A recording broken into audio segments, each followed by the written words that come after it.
fine. Hello everybody, welcome to another edition of What's Going On.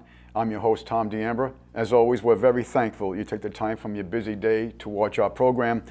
My friends, a lot going on in the world, so let us get right to it. Okay, Mr. Putin. Now for those of you that have been watching this program, know why I like to show this picture. Because this is Mr. Putin, whose government has control of its own monetary system, its own reserves.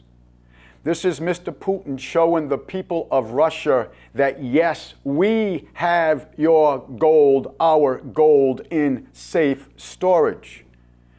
Mr. and Mrs. America, when's the last time you saw your gold or silver? March 9th, 1933, that's the last time. Because it was all taken away, wasn't it? And we've gotten into that, and we're going to get into that a little bit more today. But the reason why we show Mr. Putin with all this gold is so to hit home to you that we know President Kennedy verified there was no gold at Fort Knox. President Kennedy verified there was $2.68 billion worth of silver. Hence, he issued silver certificates. And I know we've got into that quite a bit. But the reason, as we've demonstrated to you, that your sons and daughters have bled for the profits of bankers in 5 out of the 7 countries that General Petraeus warned the American people we were going to be going to, Iraq, Yemen, Libya, all these other countries.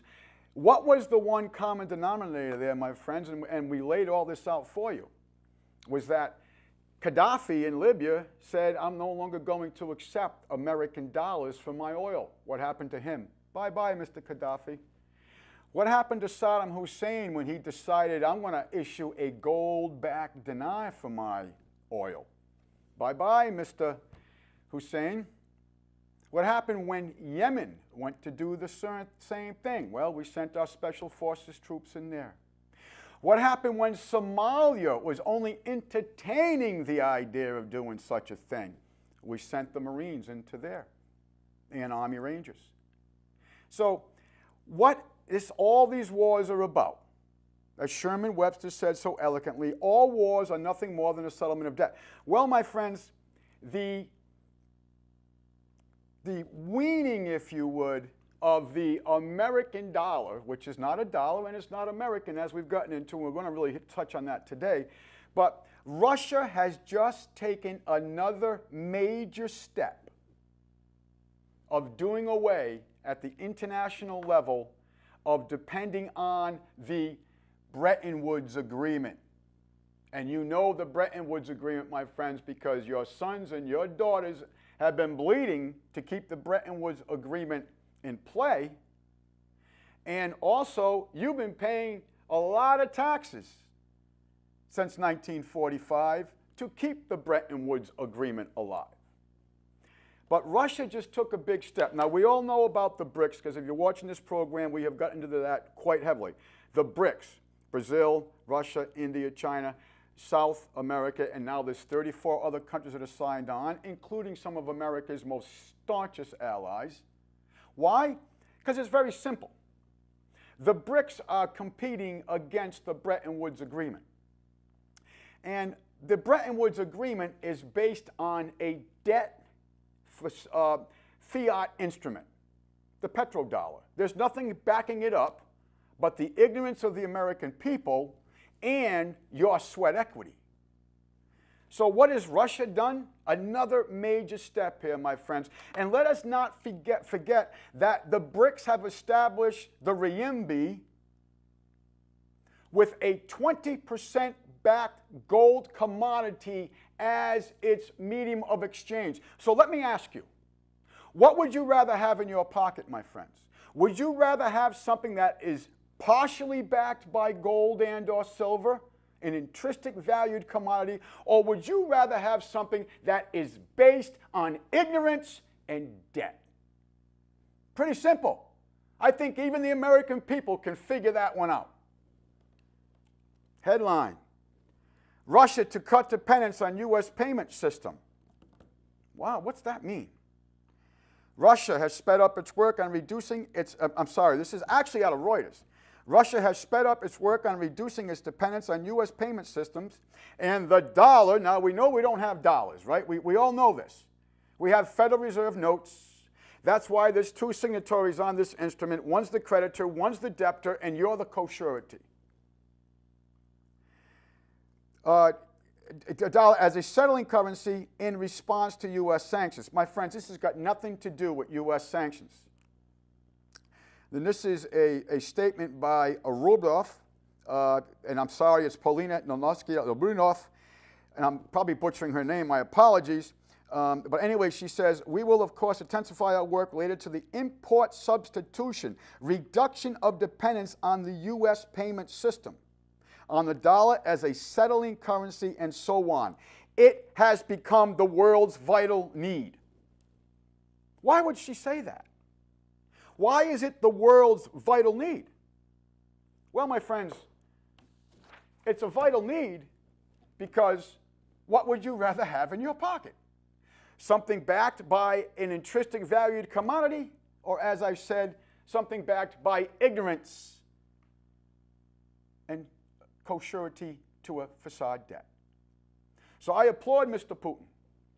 You know, when you look what Putin has done with Russia, of course, he's a devout Christian. We all know that.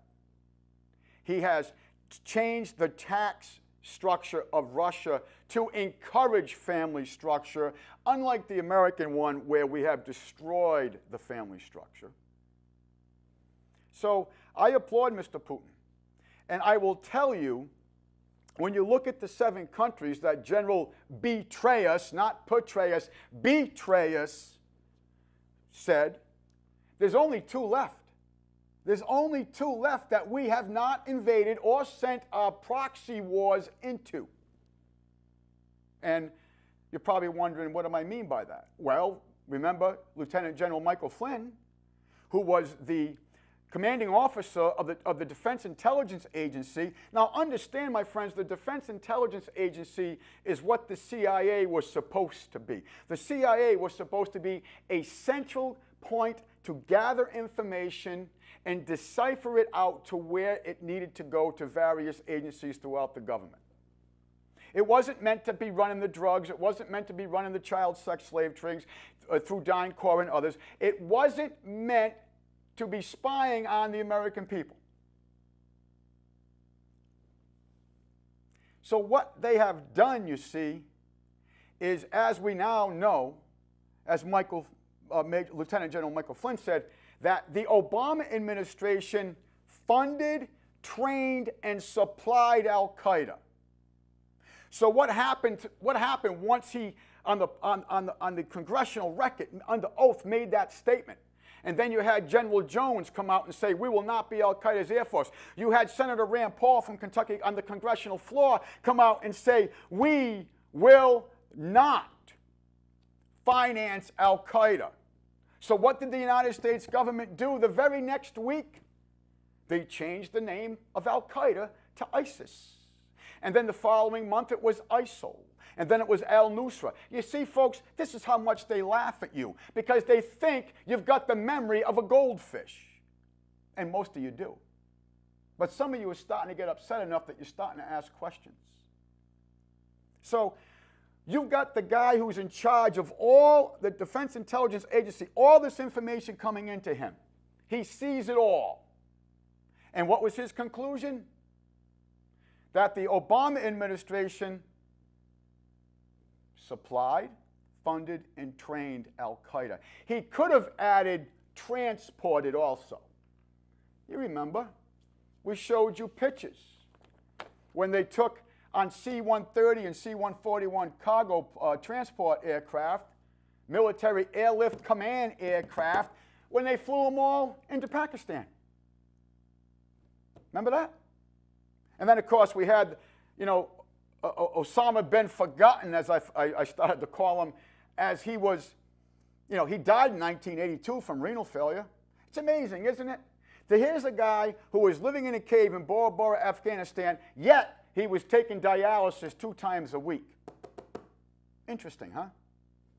We won't even go there. Anyway, Mr. Putin, I applaud you. I say keep it up, because the only way the American people are going to get out, there's only two ways we're going to get out of the confines of these international bankers, my friend.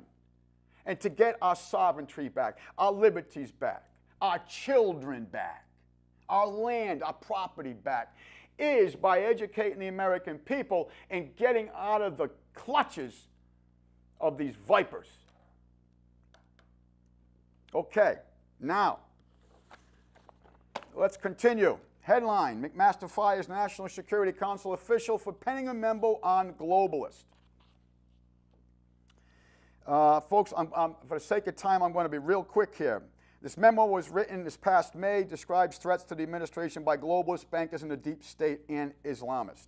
You see, my friends, because they've taken, the left has married the Islamist movement. And this has happened in past history. Look at the National Socialists of Germany. You know them as the Nazis.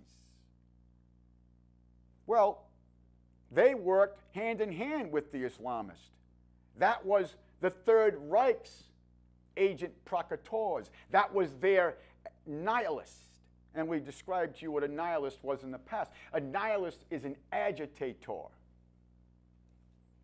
So this brilliant man, who's an intelligence officer, writes this memo. He writes this memo about the threat to the American people from the globalists, the bankers, the deep state, which most of you never believed even existed, because people like me, we were absolute wackos if we talked about the New World Order, even though it says Novus Ordo Seclorum on that medium exchange that you have in your pocket that you base your life on. But we were still nuts. No longer. Now they've changed the name to make it more appealing to you. The deep state. Globalists and Islamists recognize that for their visions to succeed, America, both as an ideal and as a national and political identity, must be destroyed. Higgins was called into the White House counsel's office 2 weeks ago and asked about the memo. And I will tell you what happened to him for being up front with the American people. What happens to every person who's up front with the American people? Boom. Lost your job. Threatened. In Maoist insurgencies, the formation of a counter-state is essential to seizing state power. Functioning as a hostile, complete state acting within an existing state. It has an alternate infrastructure. Political warfare operates as one of these activities of the counter-state. I want to try to break this down. My friends, this is when we get into asymmetrical and symmetrical warfare that we've been trying to present to you. And let me give you some examples. The southern border is wide open. We have this terrible threat list, terrorist threat, excuse me. It's terrible. You can't travel without being inspected, prodded, and everything else. Right? You've had to give up your liberties because of this threat. You've had your taxes increase tenfold because of this threat. Yet, the southern border is wide open. You would think if there was this threat, they'd want to secure the border. No, no, no, no, my friends. We will bring in the nihilists. That's what they're doing. And then they destroy our culture. They destroy all the structure, the foundational structure that makes up a society. And my friends, it works only one of two ways when you bring in a people, a person, into another land. There's either a simulation where they look to learn the language, respect the laws, be productive into the society. Or, if they don't assimilate, there's only one other alternative, my friends. It's an invasion, where they come to conquer. Are these people coming here to assimilate into our lands, our laws, and our culture? Absolutely not. It's not their mission criteria. That's why they're not being brought here. That's why they haven't been brought into Europe. Look at Europe. Sweden is gone. We read to you some months ago the national police chief of Sweden crying for help, literally, physically crying for help because his country, he has lost control of his country. Germany, France. The only two countries that stand up to it, my friends, is Poland and Romania. The rest of them are conquered. The pigs, Portugal, Ireland, Italy, Greece, and Spain, all conquered. Done. England, done. Forget about it.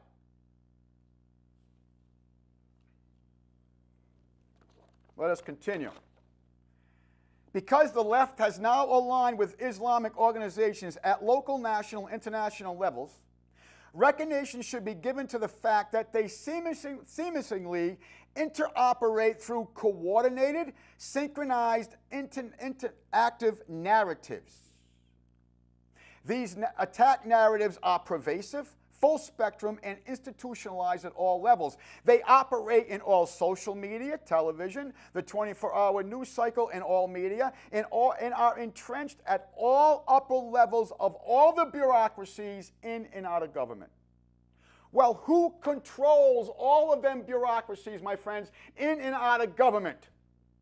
The creditors, the bankers. Because if you're in a mercantile law system, which we are, everyone knows in this country we had commercial law at one time. What happened to the common law in this country? How did we go to commercial law? Well, if you've been watching this program, you understand the mechanics, how that took place. So what takes place here, my friends? Who is in control of all of these entities? Who? The creditors. Folks, when you vote for the President of the United States, all we do is elect a CEO of an insolvent corporation. And if that corporation is going to stay afloat, they got to answer to who? The creditors, to keep the boat afloat. It's very simple. You think they're answering to you? Let's put it this way. If you were the CEO of an insolvent corporation, and you're only staying afloat because you're getting loans from the creditors, who are you going to answer to? The creditors or the stockholders/voters? Very simple. You're going to answer to the creditors. Let us continue. I'm running out of time. I've gone too far already, so let me just get right more to the memo. Through the campaign, candidate Trump tapped into a deep vein of concern among many citizens that America is at risk and slipping away. Globalists and Islamists recognize that for their vision to succeed, America, both as an ideal and as a national and political identity, must be destroyed. Islamists ally with cultural Marxists because as far back as the 1980s, they properly assessed that the left has a strong chance of reducing Western civilization to its own benefit.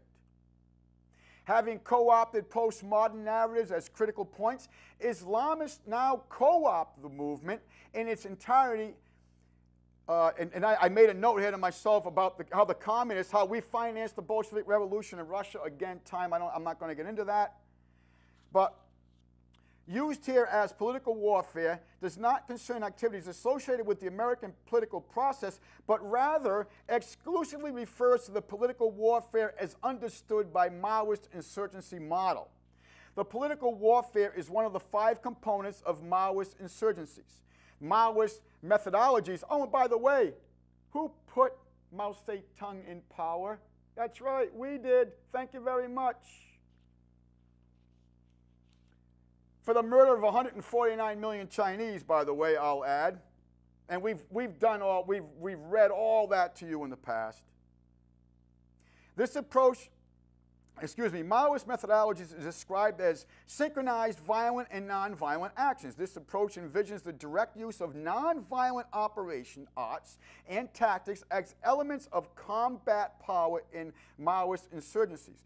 The formation of a counter-state is essential to seizing state power. That, my friends, is what you now know as the deep state. Functioning as a hostile, compete state acting within the existing state, it has an alternate infrastructure. Political warfare operates as one of the activities of the counter state. Political warfare uses nonviolent methods such as participation that undermines the moral office to engage in discussions as an adjunct to violence. Political warfare methods can be implemented at a strategic, operations, or tactical levels of operation. Political warfare is warfare. Strategic information campaigns designed to delegitimize through disinformation arises out of nonviolent lines of effort in political warfare regimes. Let me name a couple for you.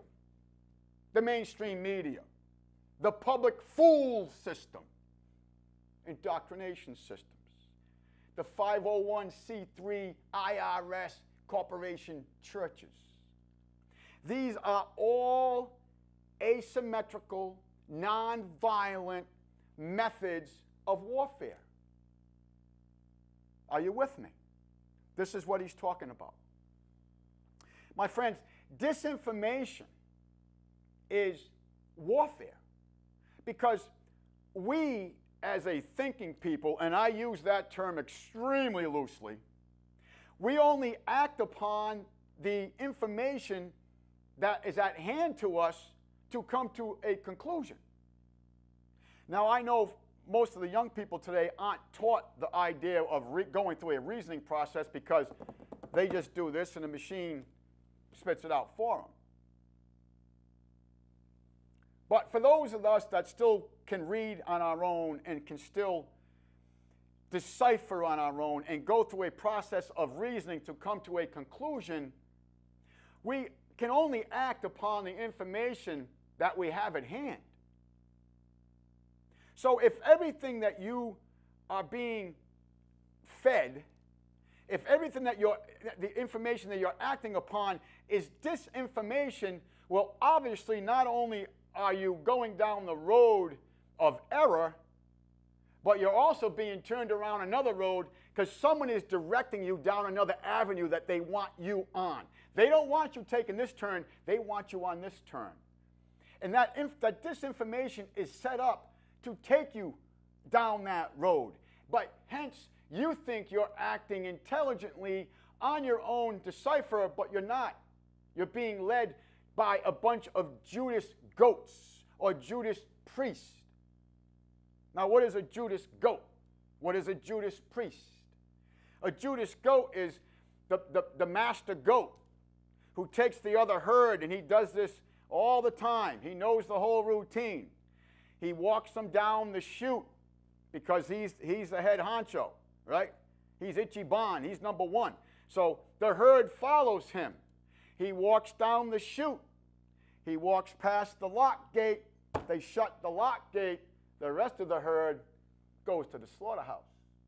And that's what all these teachers, that's what all this academia, that's what all these news broadcasters, all these priests are nothing more than Judas goats taking the American people down the chute to the slaughterhouse. That's where the term comes from. As used here, political warfare does not concern activities associated with the American political process, but rather exclusively refers to political warfare. Very important you understand that. This is warfare. There is a war being waged against the American people.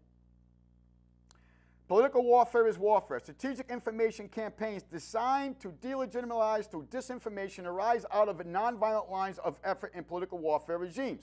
They run on multiple lines of operation, support the larger nonviolent line of effort, are coordinated with violent lines of effort, and execute political warfare agenda through promoting cultural Marxist outcomes. Can you say George Soros? What is a white guy doing financing Black Lives Matter? Why? He's releasing the nihilists, the agent provocateurs. That's why. Why is he giving marching orders for these punks to gun down police officers? Why is the government militarized our police? Why? That creates conflict. which broadens division. It's very simple. Folks, this isn't rocket scientist. All you got to do is open your eyes. Let us continue. They principally operate through their own deceived narratives because the left has now aligned with Islamic organizations at local, national, international levels. Recognition should be given to the fact that they are seamlessly interoperate through coordinated, synchronized, interactive narratives. I want to stop right there. And what happened to this guy? What happened to this guy for being truthful to the American people? Fired in 2 days. Gonzo. Bye-bye. Here's another man who was honest with the American people. This is Congressman Charles A. Lindbergh, Sr., the father of the famed aviator. Listen to what he has to say. Now understand that he was on the Banking and Currency Committee from, I believe, 1908 through 1917.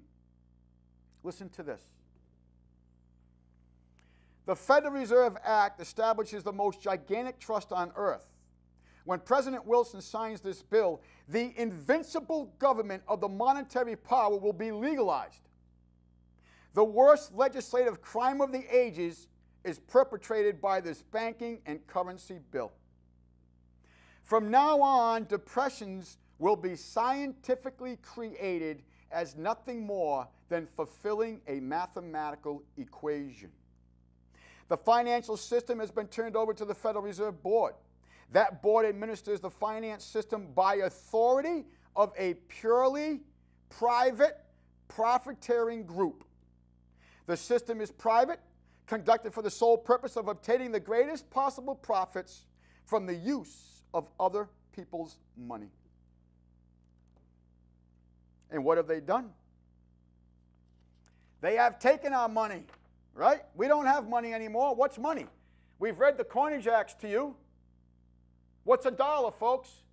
A dollar is 25.8 grains of gold and a 15:1 ratio of silver. Do you have gold or silver as a medium of exchange in your pocket? No, you don't. What do you have? You have a Federal Reserve note. What's a note? An acknowledgement of debt. Does money encompass debt? No, you don't have money. That's why I say a lack of money system. Let us continue. There's going to be some quick quotes to you. Some of them are law and some of them are other people. The entire taxing and monetary systems are hereby now placed under the Uniform Commercial Code, Federal Tax Lien Act of 1966. Most Americans have no real understanding of the operation of the international money lenders. The accounts of the Federal Reserve System have never been audited. And even to this day, they haven't been audited. It operates outside the control of Congress and manipulates the credit of the American people. Senator Barry Goldwater. Whoever controls the volume of money in any country is absolute master of all industry and commerce. James Garfield.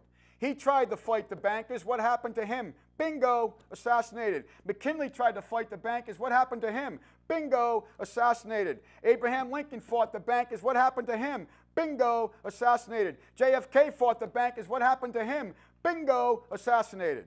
You catching on here, folks? Banks lend by creating credit. Merely ledger entry credit by monopolizing or monetizing debt. They create the means of payment out of nothing. Ralph M. Hawkley, Secretary of the British Treasury. Okay, folks, I'm running out of time already. I'm going to read here. Congressman Louis T. McFadden. He fought the bankers and paid for it with his life, as we've read to you before. We have in this country one of the most corrupt institutions the world has ever known. I refer to the Federal Reserve Board. This evil institution has impoverished the people of the United States and has practically bankrupted our government. It has done this through the corrupt practice of the moneyed vultures who control it. The Federal Reserve banks are one of the most corrupt institutions the world has ever seen. There is not a man within the sound of my voice who does not know that this nation, I am very sorry, is run by international bankers. Now, he goes on to say here that they eventually are going to leave us with nothing more than irredeemable paper. That was in 1932. March 9th, 1933, the Insolvent Corporation USA, Inc. goes insolvent to the Federal Reserve Bank, another private bank, another private corporation. So, folks, what do we have in our pocket right now? We didn't heed this gentleman's warnings, did we? What do we have in our pocket right now? Irredeemable, worthless paper. It has lost 98% of its purchasing power since the Federal Reserve took over the issuance of our currency on December 23rd, 1913, while the Congress was away for the Christmas break. Think of that. Let us continue. Folks, then we get into some law things here. The 12 corporations together cover the whole country, monopolized for the use of private gain of every dollar of the public's currency. That is Mr. Cozier, 1913. He was part of the Senate Banking and Currency Committee. A great industrial nation is controlled by its system of credit. Our system of credit is concentrated in the hands of a few men. We have come to be one of the worst ruled, one of the most completely controlled and dominated governments and people in the world. No longer a government of free opinion, no longer a people by conviction and a vote of the majority of the people, but now a government by the opinion and duress of a small group of dominant men. President Woodrow Wilson, his deathbed confession, when he went on to say, "I am a most unhappy man, for I have mistakenly and unwittingly destroyed my nation." The Federal Reserve banks are not federal instruments at all. Lewis versus United States, 9th Circuit Court, 1992. The Federal Reserve banks are not part of the United States government, United States budget for 1991 to 92, page 7 through page 10. The Federal Reserve banks buy bonds without one penny. How do they do that? How do they do that, my friends? We've got into that with you, and I don't have the time to review it right now. There's an interesting letter I want to read. First of all, this gentleman, John Maynard Keynes. We've all heard of Keynesian economics.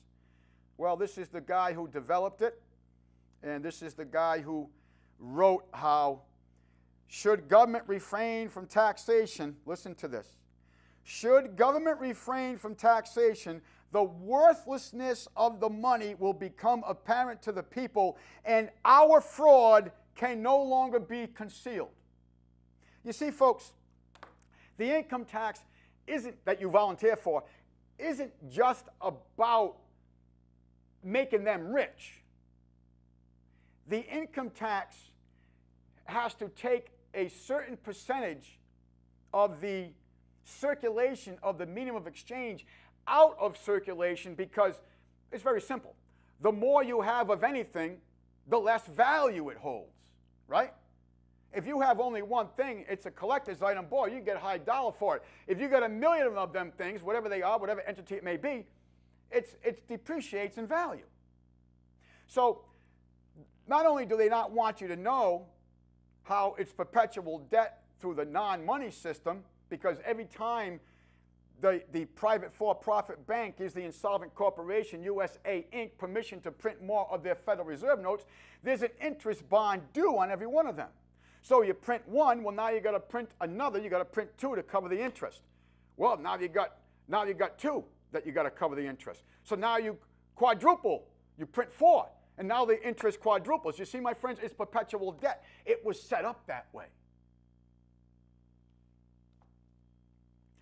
The Money Mechanics Act, we read that entire document to you. It took us, I think, 2 full shows to read this document to you. It's perpetual debt.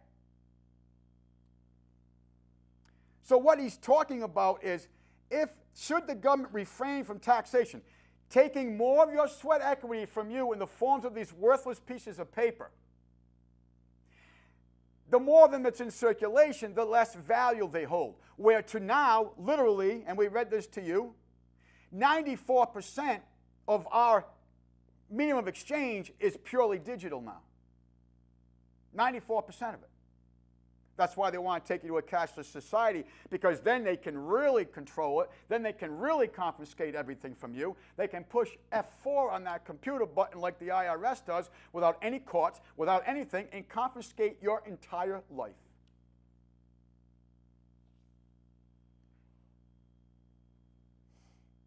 If Congress has the right, and it doesn't, to issue paper money, it was given to them to be used by the government and not to be delegated to individuals or corporations. President Andrew Jackson, and he said that when he vetoed the second private bank of the United States. That's why they hated him. That's why they have his face on the $20 bill. You know what's on his grave? You know the only thing he wanted written on his gravestone? I killed the bank. That's what's on his gravestone. He said, you're nothing but a bunch of, nothing more than a den of vipers, and by the hand of Almighty God, I plan to rout you out. What happened to him? Very next week, guy walks up to him with 2 loaded pistols, puts him to his chest, and they both misfire. That is in the congressional record. We read that to you verbatim. I call that God's protective providence. Listen to this letter from George Washington written to Jabez Bowen from Rhode Island.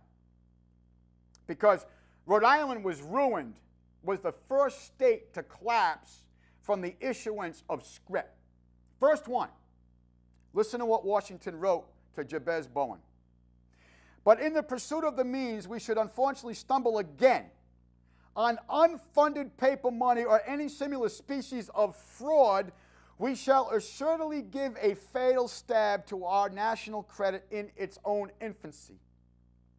Paper money will invariably operate in the body of politics as spirit liquors do on the human body. They prey on the vitals and ultimately destroy them. Paper money has had the effect in your state that it will ever have to ruin commerce, oppress the honest, and open the door to every species of fraud and injustice. George Washington, in a letter to Jabez Bowen in Rhode Island, January 9th, 1787.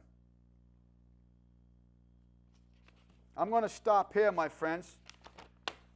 George Washington's words, history has proven to be correct. Okay. Wow. Going through some time here. Let's look up a couple of quick definitions here, my friends, and you ask yourself, what are you? Definition of slave: a person who is wholly subject to the will of another, one who has no freedom of action, but whose persons and services are wholly under the control of another, one who is under the power of a master, one who belongs to him, so that the master may sell and or dispose of his person, of his industry, of his labor, without his being able to do anything, have anything, or acquire anything, because it belongs to his master. Okay, let's look up the word freeman. All right, I'm going to be real quick here, and I'm sorry. 92. I usually have markers, folks, as you all know. But let's do this real quick. All right? Okay, freeman. All right. The state of being free, liberty, own self-determination, absence from restraint of another, the opposite of slavery, the power of acting in character of a moral personality, according to the dictates of one's own will, without the check, hindrance, or prohibition of another, than such as may be imposed by just and necessary laws and duties of social life. The prevalence in the government and the constitution of a country of such a system of laws and institutions of a secure civil liberty to the individual citizen. Are you acting on your own accord? Do you own anything? No. Hell, you bonded your own children. You bonded your own children. Oh, you think you can travel without getting their papers and paying their fees? You think you can build a house for your family without paying their fees and getting their permission? You think you can upgrade, redo the wall, paint, whatever? No, you can't. You got to go get building permits. You got to pay them to do that. You can't travel. You don't have intrinsic valued currency. You're a slave. You're bonded. Now let's look up the word fraud real quick. Fraud. What did Washington talk about, right? Washington talked about the fraud. It will open the door to every species of fraud and injustice. Well, what is fraud? Fraud, an intentional perversion of truth for the purpose of inducing another, in reliance upon it, to part with some valuable thing belonging to him or to surrender a birthright. You don't have rights anymore, do you? You have privileges. See, because you think your rights are unalienable. What the hell does unalienable mean? It comes from Mars, Pluto, Venus. What does unalienable mean? Here's another fraud for you, folks. The word is not unalienable. The word is unalienable. You see how they twisted you? Now, unalienable, you understand what that means, don't you? But the public fool system in 1964 mandated the word that would be taught is unalienable. The hell's that? Unalienable makes a little more sense, doesn't it? And my friends, what's the difference between a right and a privilege? I'm sorry, folks, I'm tired of looking at this guy. The difference is a right is from your creator. A right cannot be altered or taken away by another without due process.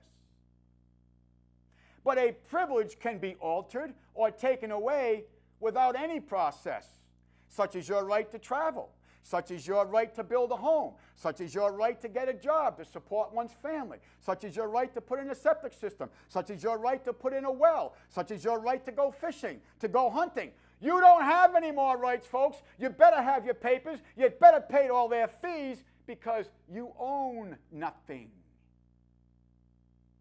Do you have a loyal title for your land? I don't think so. I know you don't. Why? Because I know who owns your land, my friends. The Bank of International Settlements in Basel, Switzerland owns your land. You ever wonder why Switzerland's never been invaded through all these wars that have been all the way around it? It's because that's where the bankers keep their booty. What is booty? Booty, in law dictionary, right? Profit by conquest. Booty. Remember the pirates, they had booty, right? Profits by conquest. Booty. Why is it that Switzerland has the best form of defense, which is true militias? Why? Because the bankers want their booty protected. Why is Switzerland never invaded? Because that land is off, it's completely off bounds for warfare because that's where the bankers have their booty.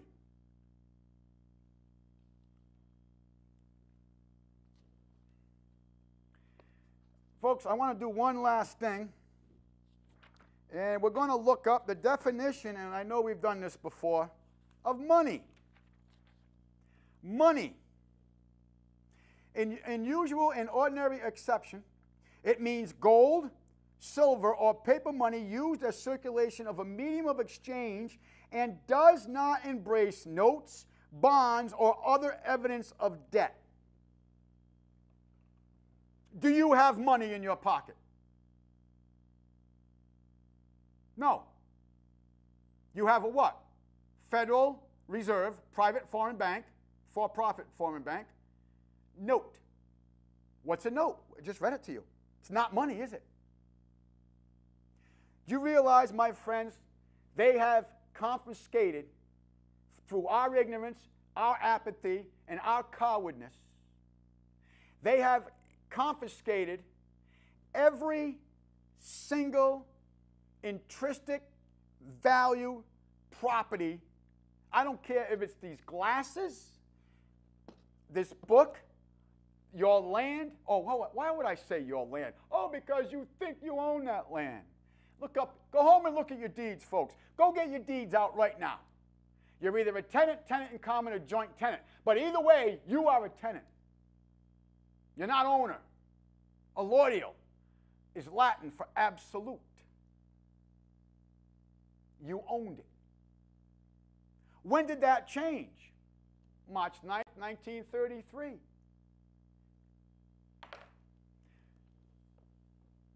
Understand that. Folks, I'm running out of time to go on with some of these I want to get into, but understand that. You remember this chart? Remember we did a show where we had all these charts? Now, you remember what this chart was? This chart demonstrated to us the debt used to maintain our standard of living. Now, understand here, in 1959, the debt was minimal. And please look at what happens in 1973 and on. And I'm going to take a note of that. But you see how this one line, obviously the blue line, is the debt. Obviously skyrocketed after the mid-70s. But if you also look at the other end of this graph, we have this graph which demonstrates our standard of living. And notice that we are in a higher grade up until the mid-80s. But look what's happened. As our debt exponentially increases, look what happened to our standard of living, my friends. Our standard, even though we're paying more for everything, our standard of living has collapsed. Our standard of living, my friends, has really not improved in any way. The water coming out of your faucet is worse. The food you're eating is worse. The housing materials is actually worse. They're more ill for us. The education is worse. It's all worse, folks. There has been no real big improvement in our standard of living. As a matter of fact, what was it we read? If we took the top 32 industrialized nations, I believe the United States was 26 now. Don't hold that to me. I'm going back quite a ways. But I think we were 26th in standard of living. But look at our debt. We're the most indebted nation in the entire world. Hell, our children are bonded. We don't own our land. We don't own our cars. We don't own our children. You don't own a single thing. Nothing. Zero.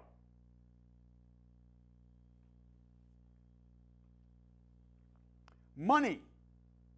It means gold, silver, or paper money used as a circulating medium of exchange, but does not embrace notes, bonds, and evidence of debt. You don't have money. It's a non-money system. Oh, and by the way, and we're going to get into this next week and much more, who is the co-surety to all this debt? You are. You are. And if you think you owned your land, go ahead and don't pay their extortion fee for a year, or go ahead and build something without getting their permission and paying their fees to do it, and you will find out real quick who actually owns your land. You think you own your car? Why don't you have the manufacturer's origination instrument? Because the state of fill in the blank gets that instrument. And then that state, fill in the blank, issues you a certificate. Certificate, bearer use of. Someone is allowing you to use something of value. That's why you have a certificate of title for everything. Do you have a clear title? No. And I'm not talking about your mortgage, death pledge. I'm talking about ownership. Not a lien, but ownership. You do not own your land. Folks, and this is all taking place from people who tried to warn us, from George Washington to Louis T. McFadden to Jim Traficant, to many, many, many people today and yesteryear. But the American people, they may not admit this because cowards have a very hard time admitting truth. But the American people are in a state of intimidation and fear. And it all comes back to that Hegelian dialectic, doesn't it? As long as they can keep us in that state of fear by all these multiple crises that they create, they will, because of that emotional response they get through the manufacturing of these crises, the people living and intimidated in that state of fear will welcome the authorities. So, all these wars, all the bloodshed, all of the taxes, all of the liberties taken away, all the indoctrinations, all the dummying down, all of it, every single aspect of it is all coordinated through what Mr. Higgins was talking about, the very high-level intelligence officer that was fired for being upright with the American people, just as Lieutenant General Michael Flynn was for being upright with the American people.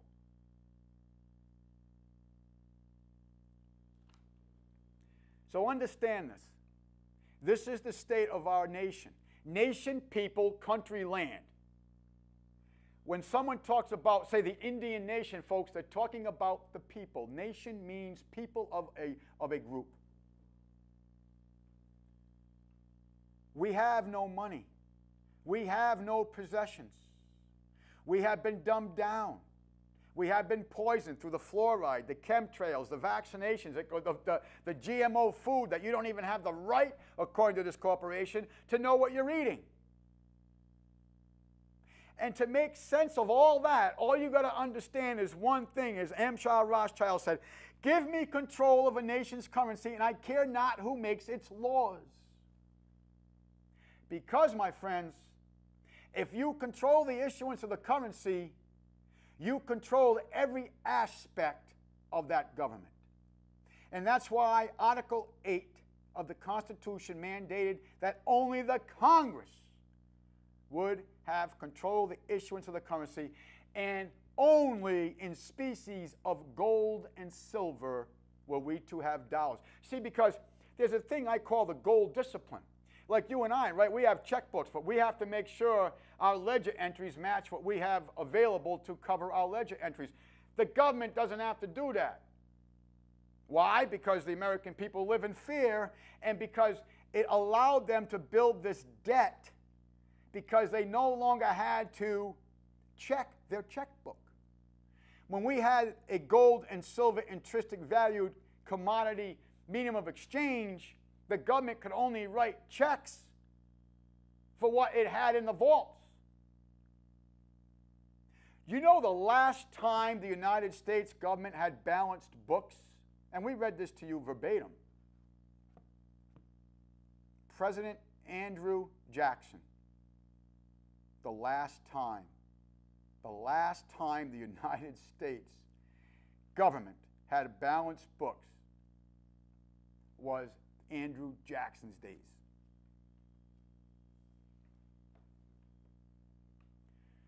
My friends, I have so much more to get into. I was going to read to you the Bankers Manifesto. And that's where we're going to start next week. We're going to start with the Bankers Manifesto, written in 1892. How they were going to take over the issuance of the currencies. How they were going to confiscate the intrinsic valued wealth. How they were going to shift the burden and the liabilities of debt to you and I. That's where we're going to start next week. My friends, we're very thankful you took the time from your busy day to watch our program. We always close in asking you to seek truth, to obtain knowledge, and to manifest kindness to your fellow man. And we always close in reminding you that your government is your responsibility. We thank you for watching. read between the lines. Got to read between the lines. Well, the truth is very simple, very hard to find.